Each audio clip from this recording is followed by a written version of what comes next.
రైతును రాజు చేస్తామంటూ అధికారంలోకి వచ్చిన కూటమి సర్కార్ అన్నదాతలతో కన్నీరు పెట్టిస్తోంది. పంటలకు గిట్టుబాటు ధర లేక అల్లాడుతున్న వారిని ఆదుకోవటం మానేసి బీమా ప్రీమియం భారాన్ని రైతుల నెత్తిపైనే వేసేస్తోంది.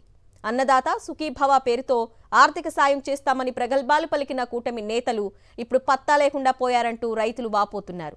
చంద్రబాబుని నమ్మి ఓట్లు వేస్తే నట్టేటా ముంచేస్తున్నారంటూ ఆగ్రహం వ్యక్తం చేస్తున్నారు అన్నదాతలు. నెల్లూరు జిల్లాలో అన్నదాతలు కూటమి ప్రభుత్వ తీరుపై మండిపడుతున్నారు. అధికారంలోకి వచ్చిన వెంటనే అన్నదాత సుఖీభవ పథకం ద్వారా ఏటా 20,000 రూపాయలను రైతుల ఖాతాల్లో జమ చేస్తామని చెప్పిన కూటమి ప్రభుత్వం ఆ హామీని మర్చిపోయిందని ఆగ్రహం వ్యక్తం చేస్తున్నారు. ఇచ్చిన హామీని అమలు చేయకపోగా అదనంగా పంట బీమా ప్రీమియం భారాన్ని తమపై మోపిందంటూ ఆవేదన వ్యక్తం చేస్తున్నారు. దీనికి జీఎస్టీ అదనం కావడంతో ఆర్థికంగా కుదేలవుతున్నామంటూ కన్నీళ్లు పెట్టుకుంటున్నారు అన్నదాతలు. గత ప్రభుత్వంలో వైఎస్ఆర్సీపీ ప్రభుత్వంలో గవర్నమెంట్ రైతుకి సంబంధించిన స్కీమ్లన్నీ టైం టు టైం అందే. రైతు భరోసా కానీ, రైతు ప్రీమియం కానీ, ప్రీమియం గురించి మాకు అవగాహన లేకపోయినా కూడా గవర్నమెంట్ దాన్ని మేనేజ్ చేస్తా మాకు ఏదో ఒక రూపాన ప్రీమియం గురించి అందిస్తూ ఉండే. ఈ ప్రభుత్వం వచ్చిన తర్వాత రైతు పరిస్థితి ఎట్లా ఉందంటే సామాన్య మానవుడి పరిస్థితి కూడా అంత దుర్భరంగా ఉంది. రైతాంగాన్ని ఆదుకోవాల్సిన ప్రభుత్వం వైఎస్ఆర్సీపీ నేతలపై అక్రమ కేసులు, దాడులతో బిజీగా ఉండడంతో చిన్న సన్నకారు రైతులు ఇబ్బందులు పడుతున్నారు.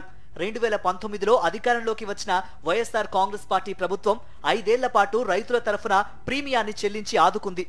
ఎన్నికల అనంతరం కూటమి ప్రభుత్వం కొలువు దిరాక పరిస్థితి మళ్లీ మొదటికొచ్చింది.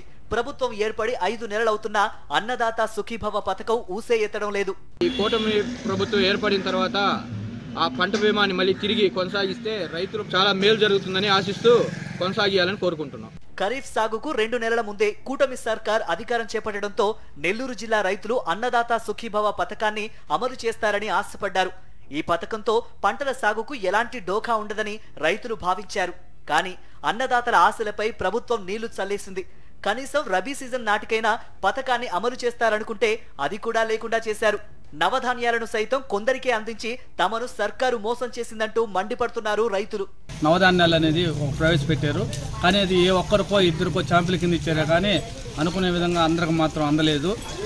అంతేకాకుండా ఈరోజు మేము ప్రీమియం చెల్లించాలని చెప్పేసి బ్యాంకుల దగ్గరికి వెళ్తే మీరే ఈ ప్రభుత్వంలో రెన్యువల్ చేసుకోవాలని చెప్పారు. ఈ రోజున్న పరిస్థితులను బట్టి రైతులు ప్రీమియం చెల్లించాలంటే చాలా కష్టమైన పరిస్థితి.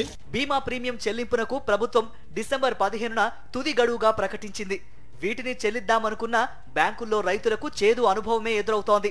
రుణాలు రెన్యువల్ చేసుకుంటే తప్ప ప్రీమియాన్ని కట్టించుకోబోమని బ్యాంకర్లు తెగేసి చెబుతున్నారు.